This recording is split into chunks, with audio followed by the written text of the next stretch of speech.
Tonight, Iran defiant amid intensifying attacks. U.S. forces take aim at Iran's economy, targeting a critical oil hub. The regime striking back. The American embassy in Baghdad hit a second time. Reinforcements on the way. I'm Charlie D'Agata in Tel Aviv. President Trump now asking for help from unlikely places as the war grinds on here in the Middle East. Ohio National Guardsman Tyler Simmons identified as one of 6 airmen killed in a refueling crash. Tonight, we hear from his family. Tyler's gone. Also tonight, economic shock. Stocks fall, oil prices surge. Like the 1970s, Iran at the center of it. I'm Anders Gutierrez in Los Angeles. This time there are no gas lines, but drivers are already feeling the pain. New TSA trouble. I'm Tim McNicholas at Newark International. Why missed paychecks and long lines mean big problems for spring break. Wild weather weekend. I'm Andrew Kozak. A blizzard is set to bury parts of the Midwest and the Great Lakes in feet of snow, while the West braces for record heat in March. All that, plus a life through the lens. He's a famous celebrity photographer sharing stories with CBS's Barry Peterson. Did you get any picture? No! Mike Tyson, are you crazy? This is the CBS Weekend News from New York with Jerika Duncan.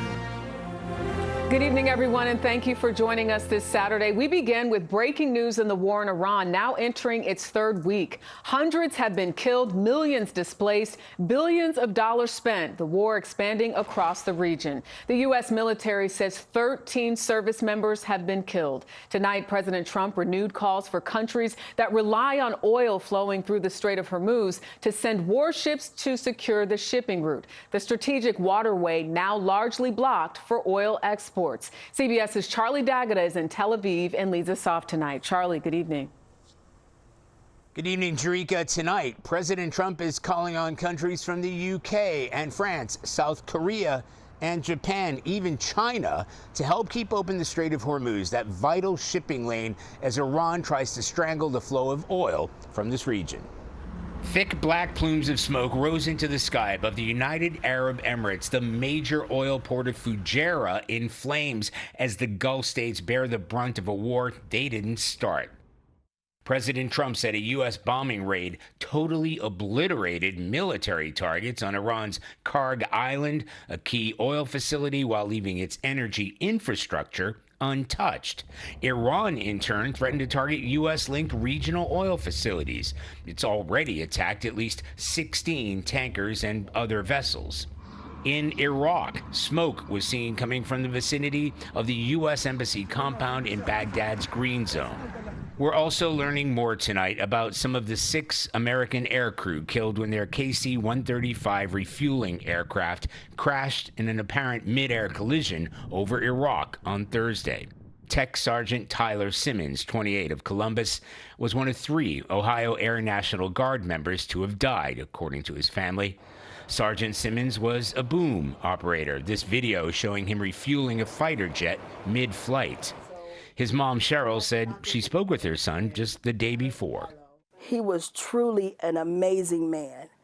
And to do the job as an air refueler is a special person. He's just that guy, and he would do anything for you. While in Iran, Red Crescent workers recovered the bodies of the latest round of U.S. airstrikes, the death toll climbing to more than 1,400, according to the regime. So Pentagon sources tell CBS News that among thousands more U.S. troops that are on their way to the Middle East is a contingent of around 2,500 Marines. Jerika spent plenty of time on those amphibious ships, and a ground assault is just one of the options that they're trained and equipped for. Charlie D'Agata in Tel Aviv, thank you. Tonight, Iran is urging Middle East countries to, quote, expel the U.S. military. Nations in the Persian Gulf are reporting new attacks by Iranian drones and missiles, but the pace has slowed. Earlier today, I spoke to CBS's Imtiaz Tayeb in Qatar's capital city. And again, MTS, you're in Doha, where Iranian missiles were intercepted overnight, and authorities even ordered evacuations in parts of that city. I see traffic behind you, but give us a sense of what is happening where you are. Jerika, good evening. Well, we were woken up by emergency alerts on our phones, followed by the loud blasts of interceptor missiles over the city. Now, Qatar's military says it shot down Iranian missiles in 2 waves early this morning. The authorities then ordered precautionary evacuations in parts of central Doha, including near Education City, where several American universities are based. Now, the government says the measures were temporary, but it shows just how directly this war is now being felt all across the Gulf. Now, earlier I spoke to Qatar's foreign ministry spokesman, Majid Al-Ansari, who put it bluntly, we are now in a regional war. And MTS, these strikes come after the U.S. attack on Iran's Karg Island oil hub. Is this essentially Iran's response?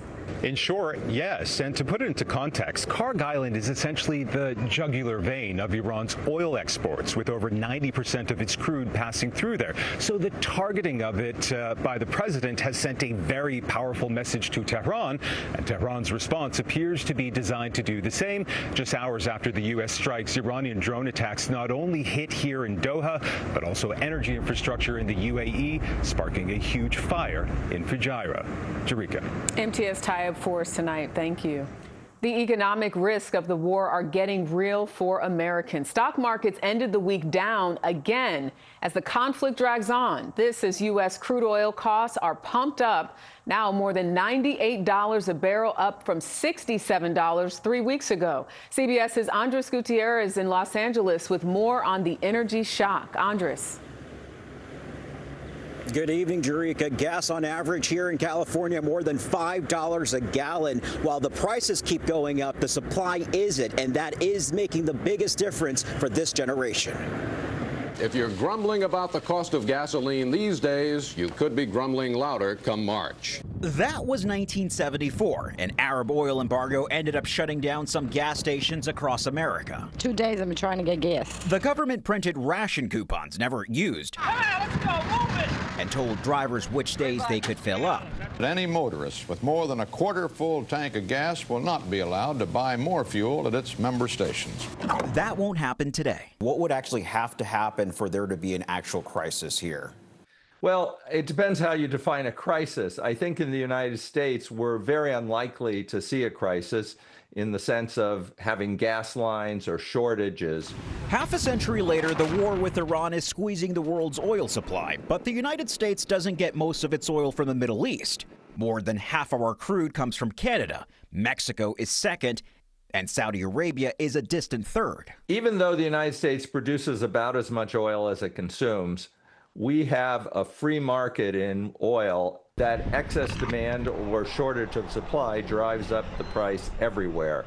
The U.S. produces millions of barrels of crude oil from 32 states and exports more than 4 million barrels of crude oil a day. President Trump is pushing to produce even more, invoking a Cold War emergency law to restart offshore drilling at a rig near Santa Barbara, California that can produce 50,000 barrels a day. The Strait of Hormuz is blocking 20 million. When oil prices go up, gasoline prices are allowed to rise. And Jerika, the ripple effects are just beginning. The price of fertilizer is up 30%, raising concerns of higher prices at the grocery store, and the price of helium has doubled since the war began. Affecting so many things. Andres Gutierrez in Los Angeles, thank you. Tonight, new reports of long lines at several American airports. This is Newark Liberty International, where flyers experience extended wait times at security. TSA agents are working without pay and losing patience fast. CBS's Tim McNicholas is there with major problems looming this spring break. Tim. Good evening, Jerika. Many TSA workers live paycheck to paycheck, and this is now the third federal funding lapse in the last year. This time it's happening during the spring break travel rush. Security starts here. From Austin, Texas to Philadelphia, New York City to New Orleans, travelers are running into long security lines and travel headaches. I might miss the flight, and I have a connection to my hometown in Wisconsin. Federal data shows more than 300 TSA employees have resigned during the partial shutdown. Unscheduled absences have doubled. The TSA says it's adjusting operations to deal with staffing challenges. They're working other jobs, they're donating plasma, they're going to food banks when they get off work. Johnny Jones is a TSA officer at Dallas-Fort Worth International Airport and the secretary-treasurer of the union representing 45,000 TSA officers nationwide. A lot of people, sometime in the middle of next week, they're going to run out of money. They don't have no way of getting to work. They won't have a car with gas to drive to work in.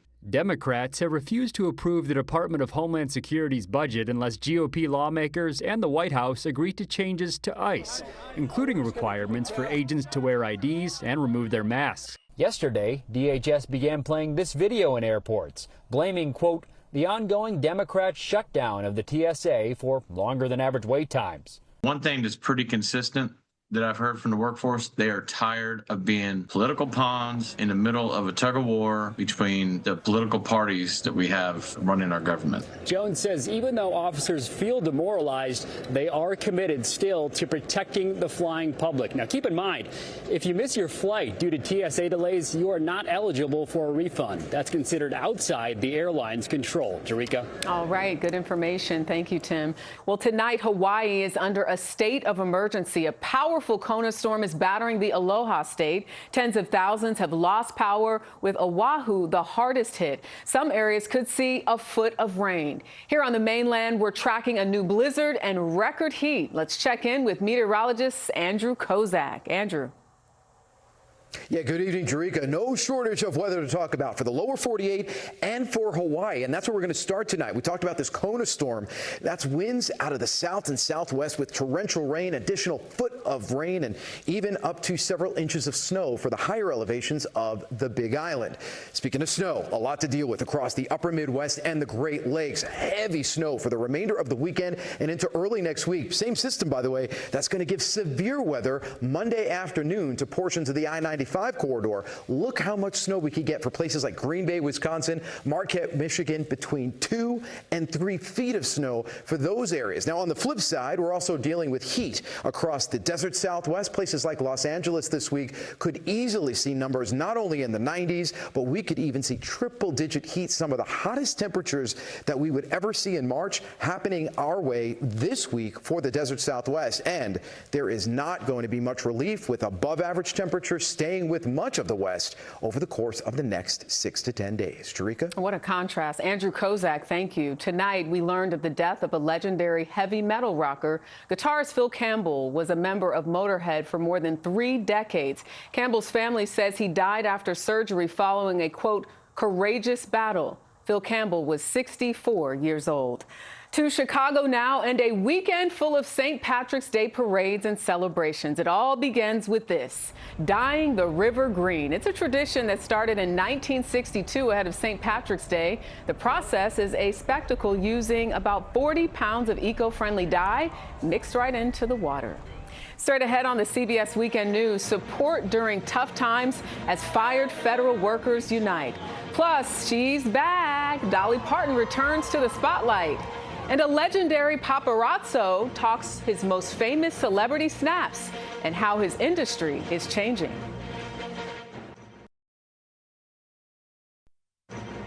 We're back with this story of 2 former federal workers turning their firings into a movement to help others. Their mission to give fired federal employees help with their finances and finding them a new job. CBS's Nicole Killian has their story. 1 year ago, Rebecca Ferguson Andre and Drew Ruby Howe were abruptly terminated from their jobs at the Department of Health and Human Services. They're among more than 300,000 workers to leave the federal government. How did you cope in those initial days? Not well. You know, there were a lot of tears, sitting my kids down and telling them that I had been fired from my job. That was really difficult to have those conversations. But it was a personal conversation between Rebecca and Drew that led to a breakthrough. We've been through loss in our lives, lost our fathers at young ages.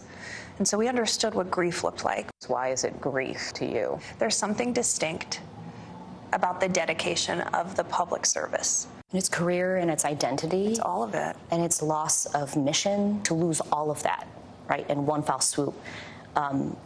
was devastating for so many folks. Yeah.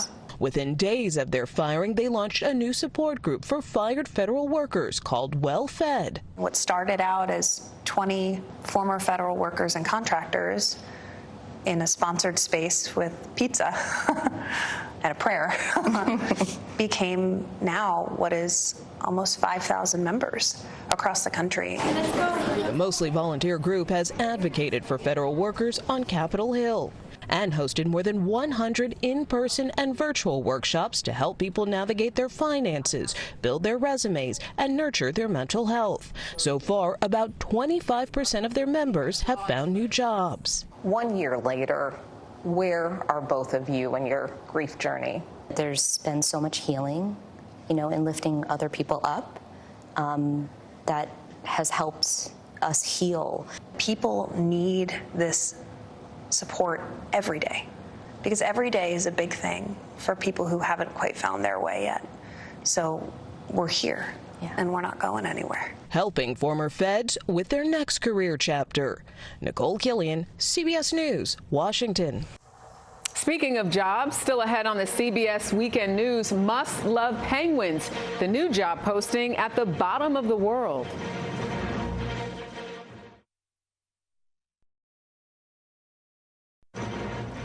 The Queen of Country has returned to the spotlight. Dolly Parton made her first official public appearance to Cheers in months yesterday at her Tennessee theme park, Dollywood. She also gave an update about her life following the death of her husband.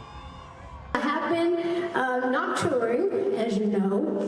I've had a few little health issues, and we're taking good care of them. Glad to hear that. Parton told fans she's building herself back spiritually, physically, and emotionally.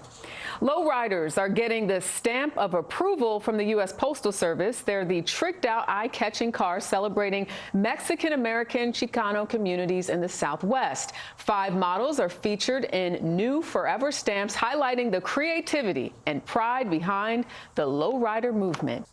And how's this for a job requirement? Must love penguins. The UK Antarctic Heritage Trust is looking for help on a tiny island off the Antarctic Peninsula. They want someone who can welcome cruise ship visitors, run the post office, the gift shop, and of course, help monitor local wildlife. You have until tomorrow to apply. Next on the CBS Weekend News, they chase fame and fortune. We meet one of the greats from the paparazzi. But first, a look back at this day in history.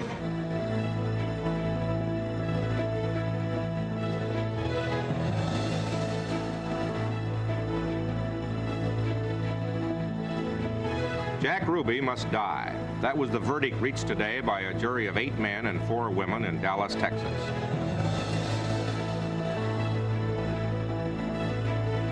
Right behind him came the man who was probably the best known of this group of prisoners, Lieutenant Commander John S. McCain, III.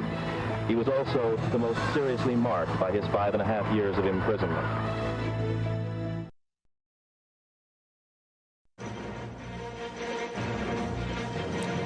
Finally, the Academy Awards are tomorrow night, and Hollywood's biggest stars will be under the watchful eye of the paparazzi. As CBS's Barry Peterson reports in tonight's Weekend Journal, those who once made a lot of money for their candid shots are no longer. Cool Jack Nicholson in Paris. Happy Paul Newman and Joanne Woodward. Angry Mick Jagger throwing something at a French paparazzi. This paparazzi, Pascal Rostain, who took those pictures. Chasing people in their face, getting pictures. Yeah. And getting a scoop. Yeah, of course. He collected and displayed the garbage of the rich and famous. Michael Jackson, making millions endorsing Pepsi, had a Coca-Cola bottle. Arnold Schwarzenegger had wrappers from illegal Cuban cigars. He tried for a picture of Mike Tyson, who warned him off. Don't even think about it. Yeah. So, Okay, no problem. Did you get any picture? No! Mike Tyson, are you crazy? And there was a worldwide scoop, photographing the wedding of John Kennedy Jr. on Cumberland Island off the coast of Georgia from a helicopter. And the big bucks rolled in. So in that time, how much did you make for that, one story? So it was something like 500,000. But these days, anyone with a cell phone can get celebrity pictures that are anything but exclusive. Can you still make that much money today? Today it's finished. Finished. Why? Terminado. Finito. Why? Because of the social media. Did you enjoy your career? Was it fun? Yeah, I'm a bad guy. I was a bad little boy, and I'm still a bad old boy. And I have this, making picture. And still hunting for just one more money shot. Picture. Barry Peterson, CBS News, Paris. Pictures worth words and money. Well, this programming note before we go. Tomorrow on Face the Nation, Margaret Brennan's guests include Virginia Senator Mark Warner and Texas Representative Dan Crenshaw. That is the CBS Weekend News for this Saturday. Thanks for watching. I'm Jerika Duncan in New York. Have a great night, and we hope to see you tomorrow.